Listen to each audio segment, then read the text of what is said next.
చాలా మంది హీరోయిన్స్ కొన్ని సినిమాలతోనే ప్రేక్షకులను అలరించి ఆ తర్వాత అనూహ్యంగా కనిపించకుండా మాయమవుతుంటారు. సూపర్ హిట్ అందుకున్న హీరోయిన్స్ కూడా చాలా మంది కనుమరుగయ్యారు. హీరోయిన్ గజాల కూడా అలానే అభిమానులకు షాక్ ఇచ్చి మాయమయ్యారు.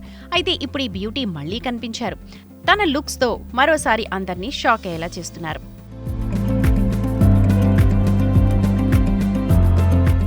2001లో జగపతి బాబు కథానాయకుడిగా వచ్చిన నాలో ఉన్న ప్రేమ అనే చిత్రంతో ఇండస్ట్రీలోకి అడుగుపెట్టింది గజాల.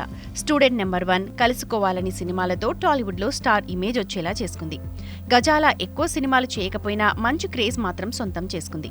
కానీ ఆ తర్వాత కొన్నాళ్లకే అనూహ్యంగా సినిమాలకు దూరమైంది. వెంకటేష్ మల్లీశ్వరి సినిమా తర్వాత ఆల్మోస్ట్ కనిపించకుండా పోయింది.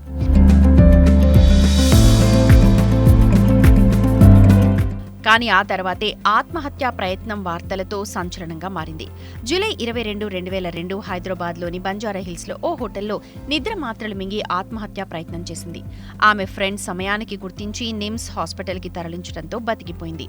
ఆ తర్వాత కూడా సినిమాల్లో చిన్న చిన్న రోల్స్ చేసిన బ్యూటీ 2016 ఫిబ్రవరి 24న హిందీ టీవీ నటుడు ఫైజల్ రజా ఖాన్ని వివాహం చేసుకుంది. ఇక ఇప్పుడు ఈ చిన్నది ఎలా ఉంది, ఏం చేస్తోంది అన్న తెలుసుకోవడానికి చాలా మంది నెటిజన్స్ సోషల్ మీడియాలో గాలిస్తున్నారు. ఇప్పుడు ఈ చిన్నదాని లేటెస్ట్ ఫోటోలు సోషల్ మీడియాలో వైరల్గా మారాయి. గజాల ఇప్పుడు చాలా మారిపోయింది. గుర్తుపట్టలేనంతగా చేంజ్ అయింది.